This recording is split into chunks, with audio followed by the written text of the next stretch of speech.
Hey, R here. Today I wanted to take a look at the Corsair Void Wireless, which is a 2.4 GHz wireless headset with a 40-foot range, RGB lighting with 16.8 million color options, and up to 16 hours of battery life. It uses 50mm drivers and comes with Dolby 7.1 surround support, which you can control using Corsair's utility engine, or Q for short. The device weighs 388 grams and has dimensions of 288mm in length, 242mm in width, and 108mm in height. I originally wasn't enthused about the yellow. It was a little too bold for me, especially since it doesn't match any of the colors that I have with the rest of my setup. But it's not as bold as it is in some of the pictures, and I've kind of gotten used to it. It is a nice change from just standard neutral colors like a black or a white or any other color.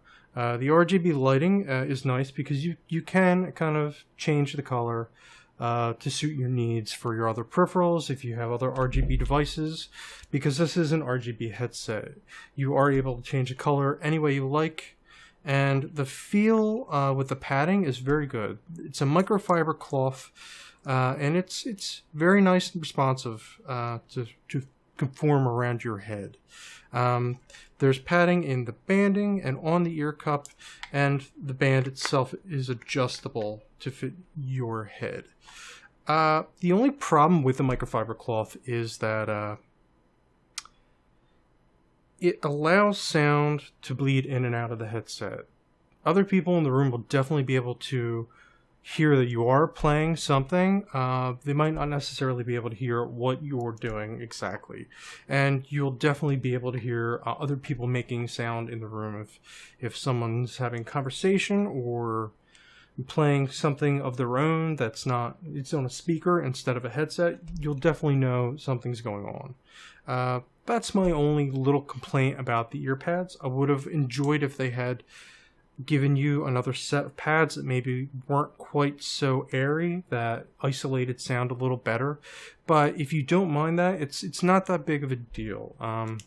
It is nice sometimes to be able to hear somebody else when they come and ask you a question without having to exactly take your headset off. This Yellowjacket version is not the only version they sell for the wireless. They do have several other versions. With this one, the special edition runs at $150. Like I said, exclusively from Best Buy or directly on Corsair's website. You can, if you don't like the yellow, buy the standard version, which comes in complete black, and it's still RGB lighting. Overall, with the features, the sound is great, which I'll get to that and the sound modes in a little bit, but I want to talk specifically about what buttons and features are on the headset. There's the mic with the info mic lighting, which I'll get to in a sec, the power button and mic mute, as well as a dial back here that you can push up or down to change the volume level, and you can also push it in.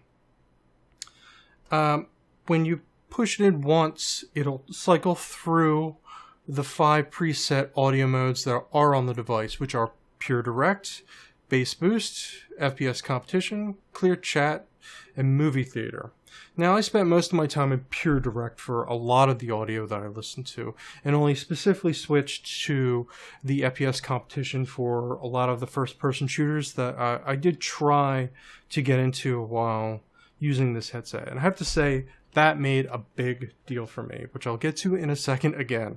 Now, you can long press the button in, which will turn Dolby Surround on and off. Dolby Surround, it's okay. It's not bad. It doesn't particularly suit my needs, but if that's something you're looking for, then you'll probably like that. Now, getting to the audio itself, I have to say the sound quality for the price range, because this is $150, is not bad. It's in the upper echelon of a headset for this price. Now, the microphone, that quality is not going to be as good as you would expect for the money, but it is still very good for the category that we're talking about today. And getting back to the info mic lighting system, you can see the red on the tip shows that the microphone is muted, and you can use this one to show you when you change modes or the battery level indication. My only complaint is when you have the headset on, regardless of where you position the microphone, you can't exactly see the lights unless you put your hand in front of it, which is kind of a downside. It's not a big deal, but you can't see easily if you're in game or something that it's muted unless you put your hand in front and you're able to see the light reflecting off. But for most of my audio needs, I will use something that's much higher quality, like the Yeti microphone you see in the shot. Moving on to, I guess, software now. I did have problems with the software. The biggest complaint was with the earlier version of software, because there was an update in the past day that fixed a lot of problems. The biggest problem was that some kind of audio corruption would occur and would cause the Windows Audio Manager, or what's called Windows Audio Isolation Device, or audio LG.exe is the process, to kind of go haywire and start using up your system resources. It would max the processor out at 100%, and you would pretty much not be able to do anything else until you closed that process, which would, in short, disable all current audio you were doing. You would have to, select your audio device again and probably reload whether your music application or reload the web page if you were watching like a YouTube video or something, which is pretty bad. But I haven't encountered that error at all since I changed to the latest version, which is pretty nice. The only complaint I have is that sometimes the audio would self-adjust a little bit, whether or not you were muting the mic, which was the original problem that I haven't encountered but since the software update. But sometimes when the device would shut off after 10 minutes of inactivity, or you turn it back on, or it would just be a fresh time you turned it on sitting down at your computer for the day, that the volume level would be significantly higher than what I had last set it to, which is not that big of a deal. It's much easier to deal with than the problem of having your system resources get completely hogged, and you'd have to rather reboot or figure out how to close those processes and get everything running again smoothly. Overall, I have to say the product is really great, and the one thing I almost forgot to mention is battery life. If you're going to have the RGB lights on, you're going to be sacrificing the total amount of battery you could be getting. They say up to 16 hours of battery by default with the lights on. That's more, probably realistically more like 10 to 12 hours of battery. But you can easily get up to about 25 hours of battery if you turn the RGB lighting off. Now, you can do that by disabling device lights entirely, which is kind of a bummer because it turns off the info mic lighting, which I guess is not that big of a deal since you can't really see them that well unless you put your hand in front of it to see anyway, since it's kind of just out of your peripheral vision.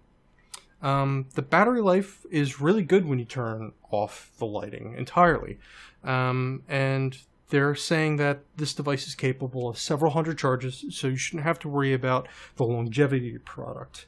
But keep in mind, one other little complaint I have is with the charging port.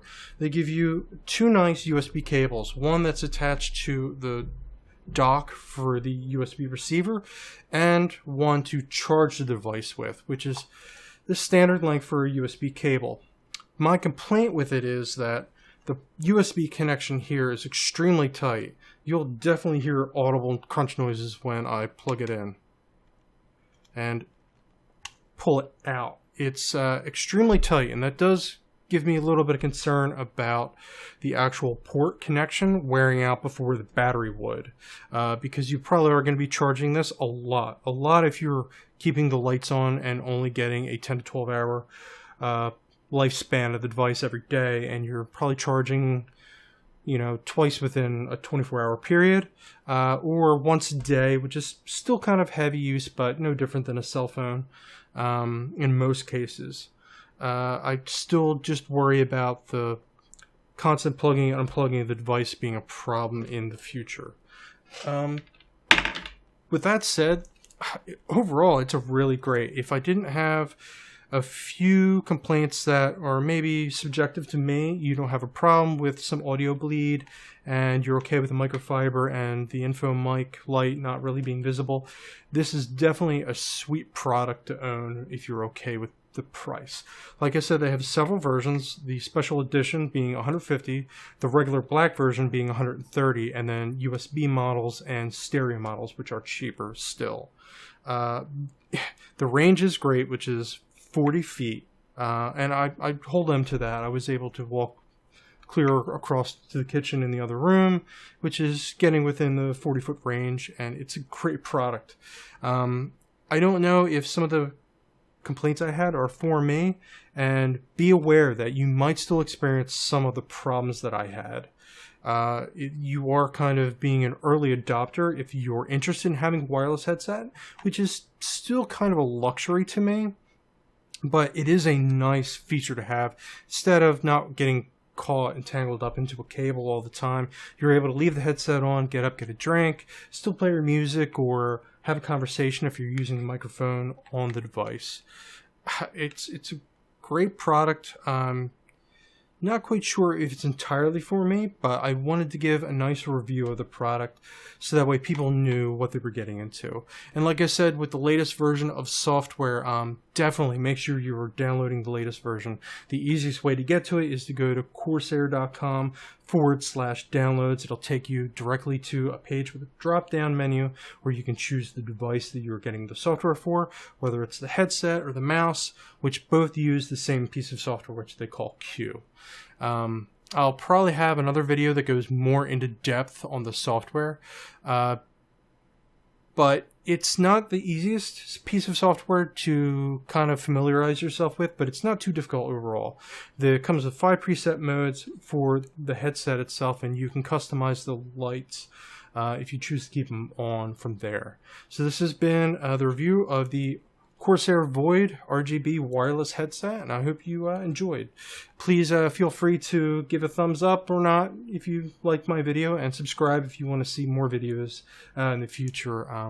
This is kind of a little bit of a side project hobby for me, and I like playing around with devices and film style stuff, kind of learning those programs, and hopefully I can produce better content in the future. Feel free to leave a comment below if you have any questions about the device, or you just want to kind of, give some information that I may have missed as well in this review. But overall, I think it's still a good device, and I hope you enjoyed. Take care. See you next time. Hey, this is a short little audio sample using the Corsair Void wireless headset. It's a 2.4 GHz wireless headset with RGB lighting.